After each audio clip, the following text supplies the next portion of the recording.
Ça y est, tu t'es décidé à faire ton premier triathlon. Mais par où commencer? Pas de panique. Voici un guide concret de comment tu vas pouvoir préparer ton premier triathlon. De l'entraînement au matériel dont tu vas avoir besoin le jour J. Pour bien se préparer, un plan d'entraînement sur 10 à 12 semaines est souvent recommandé. Ça va te donner assez de temps pour bien développer ta base aérobie, bref, ton endurance et ta confiance avant le jour J, tout en évitant de te surentraîner. Les athlètes les plus expérimentés, eux, vont s'entraîner à l'année et avoir des courses de préparation avant l'objectif final. Mais pour ton premier triathlon, 3 mois, c'est souvent une bonne idée pour pouvoir t'organiser, commencer à bien t'entraîner et arriver serein le jour de la course. D'ailleurs, même si tu as moins de temps, rien n'est perdu. L'essentiel, c'est de rester cohérent vis-à-vis de tes objectifs et certainement de prioriser la discipline où tu vas être le moins à l'aise. Derrière tout ça, il y a un dernier critère qui va être à prendre en compte. C'est ton objectif.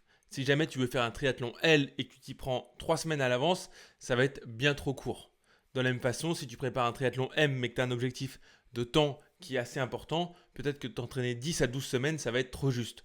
Donc voilà, il faut bien que tu définisses ton objectif par rapport à ton temps disponible et la distance sur laquelle tu vas courir. Le triathlon, c'est donc l'enchaînement de 3 disciplines, natation, vélo, course à pied. Mais elles vont pas te demander le même temps d'effort et le même temps de préparation pour arriver au jour J fin prêt. En règle générale, chez un athlète débutant, on va conseiller d'avoir une répartition d'environ 20% de ton total de temps sur la natation, près de 50% en vélo et les 30% restants sur la course à pied. Ton plan devra donc s'adapter avec cette répartition, mais aussi par rapport à ton niveau. Typiquement, si jamais tu cours déjà et que tu es un coureur expérimenté, peut-être que tu vas avoir moins besoin de passer de temps à courir et peut-être un petit peu plus de temps à nager, et vice-versa. Si on voulait te donner à peu près une idée de semaine type d'entraînement pour débuter, je te conseillerais de viser à peu près 6 à 7 séances par semaine si ton planning le permet. Typiquement, ça pourrait être 2 séances de natation, apprendre à nager et maîtriser la technique qui va te demander pas mal de temps, puis d'augmenter ton endurance dans l'eau. 2 séances à vélo qui vont te permettre de développer ta puissance mais aussi ta capacité à pédaler de façon efficace et efficiente sur un vélo, puisqu'en fait sur un vélo il y a pas mal de moments où tu vas pouvoir t'économiser ou gagner du temps facilement sans pour autant dépenser plus d'énergie en pédalant juste plus efficacement. 2 entraînements en course à pied et enfin un entraînement qu'on va appeler brick qui va tout simplement être un enchaînement du vélo et de la course à pied. Il n'a pas besoin d'être très long. Tu n'es pas obligé de faire 1 heure de vélo, 1 heure de course à pied. Tu peux très bien adapter cet entraînement. Mais l'idée, c'est de préparer son corps à faire un triathlon. Parce que souvent, le problème des gens qui préparent un triathlon, c'est qu'ils s'entraînent en natation, en vélo, en course à pied, mais pas en triathlon. Et ce qui va être compliqué le jour de la course, c'est physiquement d'enchaîner les distances, d'enchaîner les différentes disciplines, sans pour autant avoir de craquage physique. Parce qu'en fait, quand tu passes du vélo et que tu vas courir, physiologiquement parlant, ça demande pas mal d'adaptation.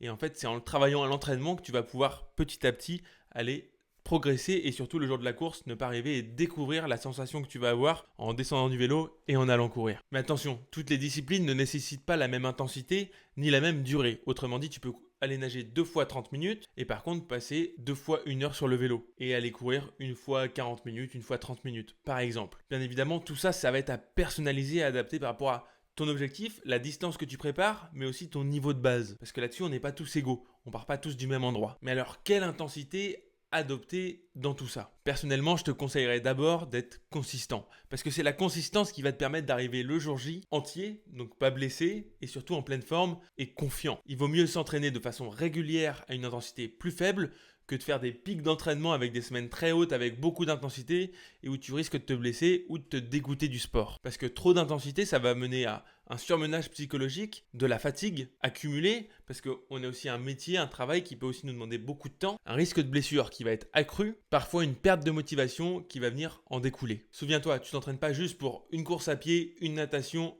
un vélo. Tu t'entraînes pour l'enchaînement de toutes ces disciplines et ça demande de la modération. Tu peux pas nager à fond, faire du vélo à fond, courir à fond. Ça passera pas spécialement sur toutes les distances en tout cas. Chaque discipline impacte la suivante et tu dois faire avec. Vraiment, la base de tout ce que tu dois retenir, c'est que l'important, c'est vraiment de faire les séances avec consistance, d'être régulier et surtout d'adapter l'intensité parce que si jamais tu vas faire du vélo le lundi et que le mardi tu vas courir, le vélo du lundi va impacter ta séance de course à pied. Logiquement, tes muscles n'auront pas eu spécialement le temps de se régénérer et ainsi de suite. Donc obligatoirement, on ne s'entraîne pas pareil en triathlon que quand on s'entraîne que dans une seule discipline. Bien évidemment, à tout ça, tu pourras ajouter des séances plus intenses ponctuellement dans la semaine afin de progresser un peu plus vite. Mais ça, c'est vraiment en fonction de ton objectif. Si tu veux finir ton premier triathlon et juste le faire, être content ou contente de toi et passer la ligne d'arrivée avec le sourire, tu n'es pas obligé de mettre de l'intensité dans tes entraînements dès maintenant. Tu peux y aller de façon modérée, progressive et petit à petit, peut-être que tu as envie de faire un chrono à l'avenir,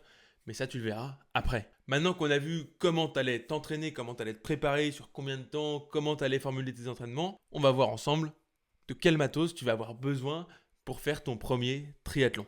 Et bonne nouvelle, tu n'as pas besoin de dépenser des milliers d'euros pour ton premier triathlon. En tout cas, il y a pas mal d'astuces pour économiser de l'argent. Mais attention, le triathlon, c'est un sport qui peut très vite coûter très cher. Et beaucoup de triathlètes, moi y compris, on adore les gadgets. Que ça soit de l'accessoire sur le vélo à la montre qui coûte une blinde, etc. Le triathlète, c'est un milieu où quand tu mets le pied dedans, tu commences à vouloir avoir un petit peu tous les gadgets. Et moi, perso, j'aime bien. Il y en a qui n'aiment pas. Moi, j'adore. Donc voici une première liste d'équipements, des essentiels à avoir pour ton premier triathlon. Premièrement, obligatoire, un vélo. Mais alors attention, un vélo, c'est pas obligatoirement le dernier vélo de course.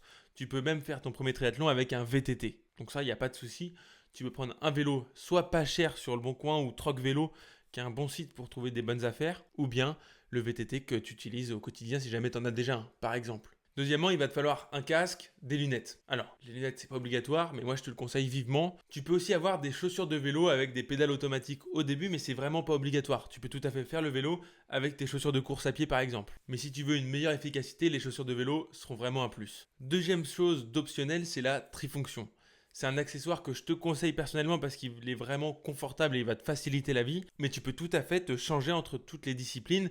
Tout simplement sortir de la natation, mettre ta tenue de vélo, finir le vélo, mettre ta tenue de course à pied. C'est tout à fait possible, mais c'est vrai que c'est pas spécialement agréable à faire de se changer alors que tu es dans le parc de transition, etc. La trifonction, c'est vraiment un accessoire qui coûte pas spécialement cher. Moi, ma première trifonction, je l'avais acheté dans les 70 euros et c'est vrai que ça m'avait permis de faire mes 2 premiers triathlons sans souci. D'ailleurs, je l'utilise encore à l'entraînement, mais c'est vrai que ça peut être un accessoire très pratique pour s'entraîner et gagner aussi du temps parce que si jamais tu veux faire le triathlon pour faire un petit chrono ou du moins avoir en tout cas l'impression d'avoir tout donné pour faire le meilleur de ce que tu pouvais, ça peut être un petit gain de temps intéressant. Ensuite, il va te falloir une combinaison en néoprène. Alors ça, c'est pas toujours obligatoire en fonction des conditions météo, mais je te conseille d'en avoir une parce que si jamais l'eau est trop froide, dans tous les cas, tu seras obligé de la mettre. Et d'ailleurs, je te conseille même de t'entraîner avec avant ton triathlon pour t'habituer parce que c'est vraiment pas le même effort de nager en combi ou de nager en piscine par exemple. Et de la même façon, tu peux avoir une combi de surf qui traîne dans ton garage et l'utiliser pour ton premier triathlon, ça ne pose vraiment pas de souci. Qui dit natation dit aussi bonnet de bain et lunettes de natation. Et pour finir, une bonne paire de chaussures de course à pied qui pourront te servir pour courir et peut-être sur le vélo si jamais tu n'as pas de pédale automatique par exemple. Alors, il y a quelques accessoires qui vont venir se rajouter à ça qui sont obligatoires. Comme une ceinture porte-dossard avec 3 points, c'est obligatoire en France en tout cas, d'avoir 3 points de fixation pour fixer son dossard. Alors tu vois, ça c'est une Décathlon, ça doit coûter 10 euros et elle a je sais pas combien de temps et elle fait toujours très bien le travail. Donc t'es pas obligé de mettre des 1000 et des 100 là-dedans non plus, c'est des petits accessoires qui coûtent pas cher. Je te mets juste ici le budget approximatif que tu peux avoir en ayant acheté tout ce que je viens de te donner. Bien évidemment, je te conseille aussi d'avoir une casquette de course à pied Mus sur la tête pour ton premier triathlon, parce que déjà en termes de style, de gain, de vitesse, c'est pas négligeable et franchement, c'est la classe. Bon, je pense que maintenant, tu es prêt ou prête à débuter l'entraînement et à te préparer pour ton premier triathlon. Il ne te reste plus qu'à te lancer dans ton programme d'entraînement et d'ailleurs, tu peux aussi passer par un coach pour t'accompagner plus en détail dans ta préparation. C'est vraiment quelque chose qui peut tout changer et faciliter la vie grandement. Si tu peux te le permettre, c'est vraiment quelque chose que je te conseille vivement. Et avec de la régularité, une bonne gestion de l'effort, tu arriveras au bout de ton premier triathlon et tu seras paré pour enchaîner les courses. Si tu veux une vidéo plus détaillée sur les méthodes d'entraînement ou sur quoi que ce soit, dis-le moi en commentaire, je te ferai ça avec grand plaisir. Bonne chance et surtout, pense à profiter. Profite de chaque entraînement, chaque instant. Les entraînements ne seront pas toujours faciles, il y en a des moments où tu n'auras pas envie d'y aller. Mais ce qui est beau dans le triathlon, c'est pas uniquement le passage de la ligne d'arrivée, mais bien tous les entraînements qui vont t'amener à une petite transformation personnelle. Tu vas voir psychologiquement, tu vas évoluer. Vraiment, c'est quelque chose que je te conseille de faire.